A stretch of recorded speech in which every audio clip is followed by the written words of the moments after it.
படத்துல காட்டுற மாதிரி அவர் வந்து அந்த தீவிரவாதிகள் பதுங்கி இருக்கிறத நீங்க ஒரு பாம்பு பிளாஸ்ட் வச்சு கூட அந்த பில்டிங்கை தகர்த்திருக்கலாம். ஆனா நேர்ல போய் அவரோட நேருக்கு நேரா ஃபைட் பண்ணியிருக்கிறாங்க, அல்லது ஃபயரிங் பண்ணியிருக்காங்க. உண்மையிலேயே அவருக்கு அந்த மாதிரியான துணிச்சல் இருந்ததா? அப்படி ஒரு துணிச்சலான ஆள் தானே அவர்?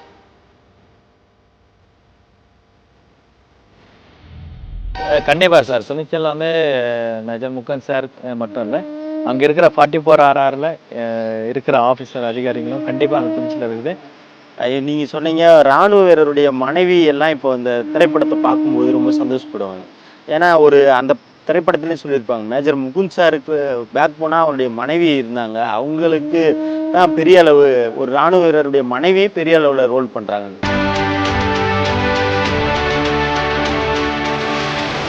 அந்த படத்துல ஒரு வீடியோ கால்ல வந்து அவரோட சாய் பல்லவியோட சிவகார்த்திகேயன் வந்து நைட்ல தூங்குற அந்த காட்சி அது. இது மாதிரிலாம் ஆர்ஆர்ல இருக்கும்போது உண்மையே ராணுவ வீரர்கள் அந்த மாதிரியான வாய்ப்புகள் இருக்கு. வாய்ப்புகள் ரொம்ப கம்மி சார். அங்க இருக்கிற கம்யூனிகேஷன் நெட்வொர்க் ரொம்ப கம்மியா இருக்கு.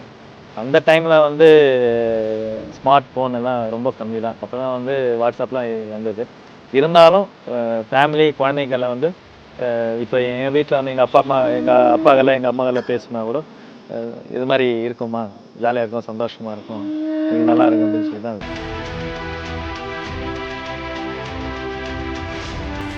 பீப்புள்ஸ் ஐ நேயர்களுக்கு வணக்கம். சமீபத்தில் திரைக்கு வந்த அமரன் திரைப்படம் மிக வெற்றிகரமாக ஓடிக்கொண்டிருக்கிறது. மேஜர் முகுந்த் வரதராஜன் அவர்களுடைய உண்மை கதை இந்த திரைப்படம். இதில் சிவகார்த்திகேயன், சாய் பல்லவி நடித்திருக்கிறார்கள். மேஜர் முகுந்த் அவர்களோடு பணியாற்றிய இராணுவ வீரர் ஏழுமலை அவர்கள் நம்மோடு இருக்கிறார். அவரிடத்தில் மேஜர் முகுந்த் அவர்கள் நடத்திய அந்த ஆப்ரேஷன் குறித்தும் இந்த திரைப்படம் குறித்தும் விரிவாக நாம் பேசலாம். ஐயா வணக்கம். வணக்கம் சார். அந்த முகுந்த் வரதராஜன் அவர்களோடு நீங்கள் வந்து 44 RRல பணியாற்றிருக்கிறீங்க. அந்த அனுபவம் எப்படி இருந்தது? அந்த 6 விஷயங்களை பற்றி கொஞ்சம் சொல்லுங்கள் சார். 44 RRனாவே அந்த இடத்துல வந்து ஃபீல்டுன்னு சொல்லுவாங்க. இங்கேருந்து எங்கள் கம்பெனிலேருந்து ரெஜிமெண்ட்லேருந்து போஸ்டிங் போகும்போது எல்லாமே இங்கேருந்து ஒரு அச்சுறுத்தல் பயமுறுத்தி தான் அனுப்புவாங்க. 44 RRனா இப்படி தான் இருக்கும், அப்படி தான் இருக்கணும். அது இல்லாமல் நான் வந்து பார்த்திங்கன்னா 2003 2006 44 RRல நான் சர்வீஸ் பண்ணியிருக்கேன். அதோடைய சுச்சுவேஷன், அங்கே இருக்கிற கலாச்சாரம், அங்கே இருக்கிற கிளைமேட் எப்படி இருக்குதுன்னு ஆல்ரெடி தெரியும். மீண்டும் ஒரு முறை 2012 2014 போகும்போது அதனுடைய பயம்லாம் எனக்கு கிடையாது. அந்த டைமில் அந்த 44 RRல அந்த பெட்டாலியனை கூட வேலை செய்யறது எனக்கு ஒரு வாய்ப்பு கிடச்சிது. மற்ற இடங்களில் வேலை செய்கிறதுக்கும் குறிப்பாக அந்த RRல வேலை பார்க்குறதுக்கும் என்ன சார் வித்தியாசம்? சார், RRன்றது ராஷ்ட்ரிய ரைஃபிள். அந்த ராஷ்ட்ரிய ரைஃபிள் வந்து காஷ்மீரில் இருக்கிற தீவிரவாதிகள்லாம் அதிகமாக இருக்கிறதுனால அந்த RR என்ற ராஷ்ட்ரிய ரைஃபிள் வந்து உருவாக்குனாங்க. அந்த 44 RR அந்த தீவிரவாதிகளை மட்டும் அட்டாக் பண்ணுறதுக்காக 44 RR வச்சுருக்கேன். அது குறிப்பாக அந்த RR அப்படின்றது அந்த காஷ்மீர், ஜம்மு அந்த பகுதிகளில் தான் இருக்குமா, அல்லது வேறு எல்லா மாநிலங்கள்லேயும் இருக்குமா சார்? சார், காஷ்மீர் அப்படின்னும்போது காஷ்மீர் தகுந்த சுற்றி இங்கேருந்து பத்னிடாப்லேருந்து பார்த்தீங்கன்னா மொத்தம் காஷ்மீர் தான். அந்த காஷ்மீரில் இருக்கிற டிஸ்ட்ரிக், இப்போ நான் 44 RRனா சோஃபியான் டிஸ்ட்ரிக். அதேமாதிரி வந்து பார்த்தீங்கன்னா இப்போ புல்வாமா இருக்குது, அங்கே ஒரு RR. அது மாதிரி வந்து இந்த RR1 RRலேருந்து 55 60 RR வரைக்கும் இன்றைக்கி இருக்குது சார். எல்லா இடங்கள்லையும் இருக்குது, இந்தியாவுடைய எல்லா மாநிலங்கள்லையும் எல்லாம் இருக்குது. அந்த RRல நீங்கள் பணியாற்றும் போது மேஜர் முகுந்த் சார் எப்படி இருப்பார்? அவர் உங்களோட எப்படிலாம் பழகுவார்? மேஜர் முகுந்த் சார் வந்து ஆஃபீஸர்ஸ் கேட்டகரி சார். அந்த ஆஃபீஸர்ஸ்ன்றதுனால அந்த கேட் டீம், ஏன்னா தீவிரவாதிகள் தாக்குதல் அந்த இடத்துல வந்து நம்ம ஆப்ரேஷன் லான்ச் பண்ணணும், அந்த இடத்துல ரொம்ப சக்ஸஸ் பண்ணணும். அதுக்காக வந்து நம்ம மேஜர் முகுந்த் சார் டைட் பண்ணால் தான் அந்த இடத்துல வந்து அதை சக்ஸஸ் பண்ண முடியும். அதனால் கண்டிப்பாக அவர் வந்து அந்த ட்ரைனிங், அந்த வெப்பன் எடுத்துன்னு போகிறது, அந்த இடத்துல இன்னர் கோடன் எப்படி இருக்கணும், ஒரு கோடன் போட்டாச்சுன்னா ஒரு இடத்துல தான் இருக்கணும், ரைட் லெஃப்ட் மூவ் பண்ணக்கூடாது, அந்த விஷயத்த வந்து கரெக்டாக எடுத்துன்னு போவார் சார். அந்த படத்தில் காட்டுற மாதிரி அவர் வந்து அந்த தீவிரவாதிகள் பதுங்கி இருக்கிறத நீங்கள் ஒரு பாம்பு பிளாஸ்ட் வச்சு கூட அந்த பில்டிங்கை தகர்த்துருக்கலாம். ஆனால் நேரில் போய் அவரோட நேருக்கு நேராக ஃபைட் பண்ணியிருக்கிறாங்க, அல்லது ஃபயரிங் பண்ணியிருக்கிறாங்க. உண்மையிலேயே அவருக்கு அந்த மாதிரியான துணிச்சல் இருந்ததா? அப்படி ஒரு துணிச்சலான ஆள் தானே அவர்? கண்டிப்பாக சார். துணிச்சல் வந்து மேஜர் முகன் சார் மட்டும் இல்லை, அங்கே இருக்கிற 44 RRல இருக்கிற ஆஃபீஸர் அதிகாரிகளும் கண்டிப்பாக அந்த துணிச்சல் இருக்குது. அந்த ஆப்ரேஷன் அவங்க மூலயமா ஒரு கேட் டீம் வந்து சார்லி கம்பெனி கேட் டீம் வந்து போயிட்டு ஆப்ரேஷன் லான்ச் பண்ணுறாங்கன்னா அது சக்ஸஸ் பண்ணணும். அது சக்ஸஸ் பண்ணால் தான் அங்கே கன்ஃபார்ம் மெசேஜ் தீவிரவாதி அந்த இன்னர் கோடனில் இருக்காங்க, டார்கெட் ஹவுஸில் இருக்காங்க அப்படின்னும் போது அது கண்டிப்பாக வந்து அந்த தீவிரவாதியை நம்ம வந்து சுட்டு தள்ளணுன்றதை ஒரு குறிக்கோளாக தான் போவாங்க. அது கண்டிப்பாக அந்த மேஜர் முருகன் சார் கண்டிப்பாக இருப்பாங்க சார். நீங்கள் ஒரு இன்டர்வியூவில் சொல்லியிருக்கிறீங்க, அங்கே வந்து அவர் தமிழர், சென்னையை சார்ந்தவர், நானும் வந்து கம்மவன்பேட்டை தமிழர், அதனால் மற்றவங்களை விட அந்த மொழி ரீதியாக வந்து என்னோட அவர் வந்து பேசினவர் அப்படின்னு சொல்லியிருக்கிறீங்க. மொழி நீதியாக பார்த்தீங்கன்னா சார், இப்போது இது எந்த ஒரு விஷயத்தில் இருந்தாலும் சரி, நம்ம அறிமுகம் பண்ணும்போது ஹிந்தியில் பேசும்போது தமிழ் மக்கள் அப்படின்னும்போது சார் வணக்கம் சார் அப்படின்னு சொல்லும்போது ஒரு ஆர்வம் வரும், ஒரு ஒரு கம்யூனிகேஷன் கிடைக்கும். இது ஆர்மின்னும்போது வேற்றுமையின் ஒற்றுமை தான், எல்லா லாங்குவேஜ்லேயும் இருப்பாங்க. இருந்தாலும் அந்த பெட்டாலியனில் வந்து அந்த கேட் டீமில் நான் தமிழ் மக்கள் தமிழ்காரன் போது கம்மான்பேட்டை இராணுவப்பேட்டைன்னும் போது அவருக்கு ரொம்ப மகிழ்ச்சி. ஏன்னா கம்மான்பேட்டைன்றது காலகாலமாக வந்து இராணுவத்தில் போயிட்டுருக்காங்க. இருந்தாலும் அந்த கம்மான்பேட்டைன்னும் போது அவருக்கு ரீச் ஆனதுனால அவர் புரிதல் வந்து ஈஸியாக வந்து அவர்களை கம்யூனிகேஷன் ஆகுது, பேசுகிறதுக்கோ இல்லை சில விஷயங்கள் கம்யூனிகேஷன் வந்து நல்லா இருந்துச்சு சார். இப்போ இந்த அமரன் திரைப்படம் வந்து நீங்கள் தேட்டரில் பார்த்துருப்பீங்க, மக்கள் எல்லாரும் பெரிய அளவில் கொண்டாடுறாங்க. ஒரு இராணுவ வீரராக அந்த திரைப்படம் உங்களுக்கு எப்படி இருக்குது சார்? அமரன் படம் வந்து இந்த 2014 நடந்த விஷயத்தை வந்து இன்றைக்கி இருக்கிற தமிழ்நாட்டு மக்களுக்கும் இளைஞர்களுக்கும் இராணுவ வீரர்களுக்கும் மற்றும் இராணுவ ஃபேமிலி ஒய்ஃப்லாம் இருக்காங்க இல்லையா, அவங்களாம் வந்து இன்றைக்கி பார்க்கக்கூடிய ஒரு ஒரு புரிதல். கண்டிப்பாக வந்து ஒரு இராணுவ வீரர் எவ்வளோ கஷ்டப்படுறாங்க, எவ்வளோ விஷயத்த வந்து அவங்க எடுத்துன்னு போகிறாங்கன்ற ஒரு திரைப்படம் மூலிமா வந்து இன்றைக்கி எடுத்துன்னு வந்ததுக்கு டைரக்டருக்கும் ப்ளஸ் நம்ம சிவகார்த்திகேயன் நடிகர் சிவகார்த்திகேயனுக்கும் ரொம்ப நன்றியை தெரிவித்துக்கிறேன் சார். நீங்கள் சொன்னீங்க இராணுவ வீரருடைய மனைவி எல்லாம் இப்போ இந்த திரைப்படத்தை பார்க்கும்போது ரொம்ப சந்தோஷப்படுவாங்க. ஏன்னா ஒரு அந்த திரைப்படத்துலையும் சொல்லியிருப்பாங்க, மேஜர் முகுந்த் சாருக்கு பேக் போனால் அவருடைய மனைவி இருந்தாங்க, அவங்களுக்கு தான் பெரிய அளவு ஒரு இராணுவ வீரருடைய மனைவி பெரிய அளவில் ரோல் பண்ணுறாங்கன்னு. அது மாதிரி இந்த திரைப்படம் பார்க்கும்போது இப்போ உங்கள் மனைவி அல்லது மற்றவங்க எப்படி சார் எவ்வளோ சந்தோஷம் பண்ணுறாங்க, அது எப்படி என்ஜாய் பண்ணுறாங்க சார்? சில பேர் வந்து இராணுவத்தில் வந்து இப்போ நான் மேரேஜெலாம் பண்ணும்போது பார்த்தீங்கன்னா, நான் ரிட்டையர் ஆகிறதுக்கு 1 மாதம் முன்னாடி தான் மேரேஜ் பண்ணிட்டு வந்தேன். அதோடைய வழியெலாம் எங்கள் ஒய்ஃபுக்கெலாம் தெரியாது. இப்போ ப்ரெசன்ட் சர்வீஸில் இருக்கவங்கலாம் மேரேஜ் பண்ணிட்டு 1 வாரத்தில் 2 வாரத்தில் லீவ் முடிச்சுட்டு போவாங்க. அவங்களுடைய மனநிலை என்னென்னா என்னை கூட்டும் போல, என்னை வந்து சில இடம்லாம் சுற்றி காமிக்கலன்னுவாங்க. எல்லா இராணுவ வீரர்களும் வந்து ஃபேமிலியை கூட்டின்னு போய்ட்டு எல்லா இடத்துலையும் வந்து சுற்றி காமிக்கணும்னு ஆசை தான். இருந்தாலும் ஒரு இடம் இருக்குது. இப்போது ஃபீல்டில் வந்து 44 hour எல்லாம் ஃபேமிலிலாம் வைக்க முடியாது. அந்த சுச்சுவேஷனை அந்த இடத்த வந்து இப்போ வந்து அவங்க ஃபேமிலிக்கு ஈஸியாக புரிதல, ஓ எங்களுடைய ஹஸ்பண்ட் வந்து இவ்வளோ கஷ்டப்பட்டு இருக்காரு, கண்டிப்பாக ஒரு நாளைக்கு என்னை கூட்டின்னு போவார், இந்த இடத்துல சுற்றி காமிக்கணும்னு இந்த திரைப்படம் மூலியமாக அந்த ஃபேமிலிக்கெல்லாம் இப்போ மிகப்பெரிய ஒரு புரிதல் சார். அதே மாதிரி அந்த படத்தில் ஒரு வீடியோ காலில் வந்து அவரோட சாய் பல்லவியோட சிவகார்த்திகேயன் வந்து நைட்டில் தூங்குற அந்த காட்சி வருது. இது மாதிரிலாம் ஆர்ஆரில் இருக்கும்போது உண்மையே இராணுவ வீரர்களுக்கு அந்த மாதிரியான வாய்ப்புகள்லாம் இருக்கும்? வாய்ப்புகள் ரொம்ப கம்மி சார். அங்கே இருக்கிற கம்யூனிகேஷன் நெட்ஒர்க்லாம் ரொம்ப ஸ்லோ, ரொம்ப கம்மியாக இருக்கும். அந்த டைமில் வந்து ஸ்மார்ட் ஃபோன் எல்லாம் ரொம்ப கம்மி தான். அப்போ தான் வந்து வாட்ஸ்அப்லாம் வந்தது.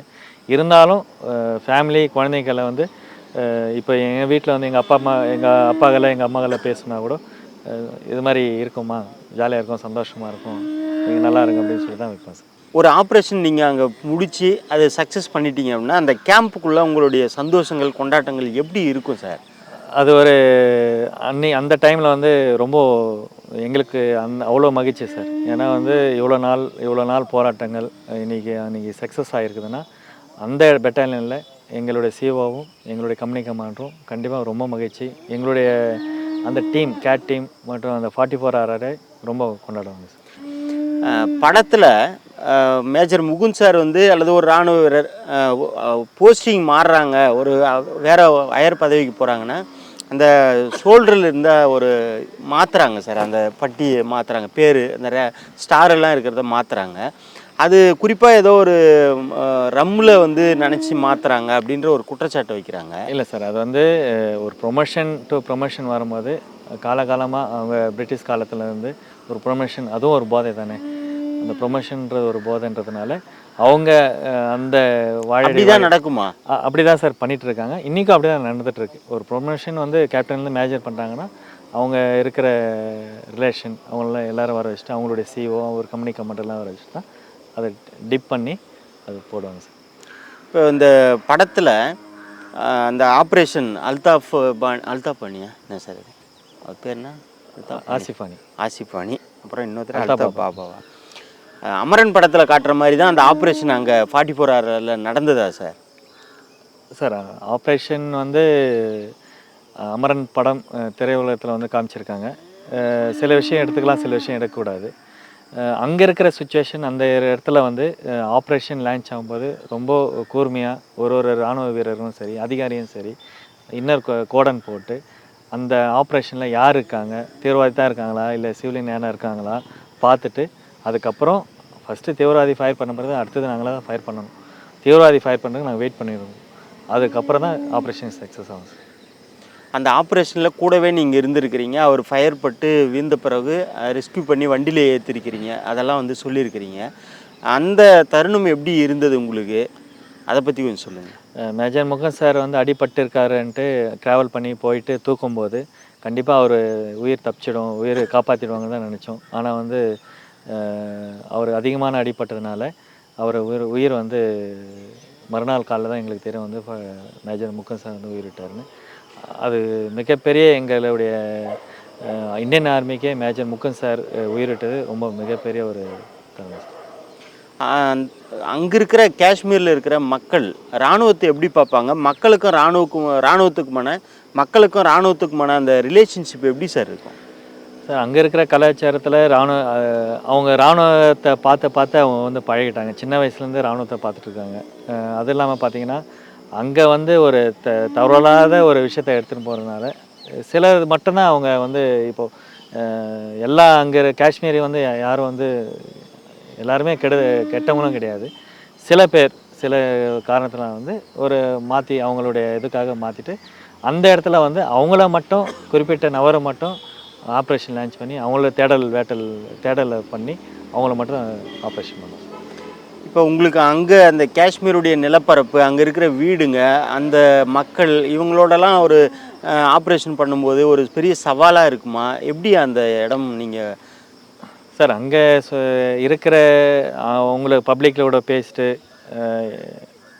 இராணுவ வீரர்களை நல்லா தான் பேசுவாங்க. அவங்களும் நல்லா தான் நமக்கெல்லாம் கம்யூனிகேஷன் இருக்கும். இருந்தாலும் வந்து அங்கே சுச்சுவேஷன் தகுந்த மாதிரி அவங்க நடந்துப்பாங்க சார். அவ்வளோதான்.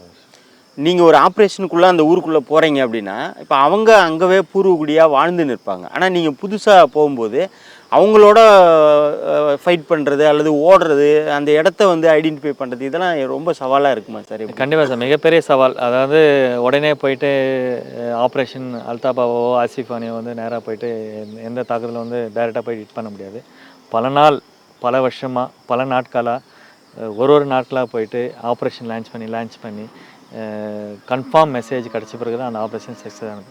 அப்போ எங்களுடைய தேடல் 44 பெட்டாலியன் வந்து எவ்வளோ தேடல் இருந்திருக்கும், அதனால் எவ்வளோ கஷ்டப்பட்டிருப்பாங்க.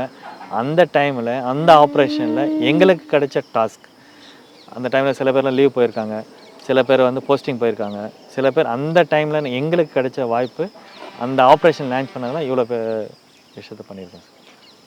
படத்தில் அதே மாதிரி இராணுவ வீரர்கள் மேலே அங்கே இருக்கிற மக்கள் போராட்டக்காரரோடு சேர்ந்து கல் எறிகிறாங்க, அந்த மாதிரியான காட்சியெல்லாம் வருது. அந்த மாதிரி இராணுவத்துக்கும் மக்களுக்கும் நடந்திருக்கா? கண்டிப்பாக சார். அங்கே இருக்கிற பப்ளிக் வந்து இப்போ அல்தாபாபா ஆசிஃபானிலாம் அங்கே பிறந்து வளர்ந்து இருப்பாங்க. அங்கே இருக்கிற வில்லேஜில் வந்து அவங்க என்னுடைய அங்கே வந்து தீவிரவாதி சுட்டுட்டாங்க அப்படின்ற லைனில் அவங்க பார்க்க மாட்டாங்க. கூட இருந்த என் மகன் இருந்துட்டாங்க, ஆர்மியார் தான் இது மாதிரி சுட்டுத்தரலாங்க. அந்த டைமில் வந்து அவங்க வந்து இது பண்ணுவாங்க சார். ஒரு நாள் மட்டும் தான் இது பண்ணுவாங்க. அதுக்கப்புறம்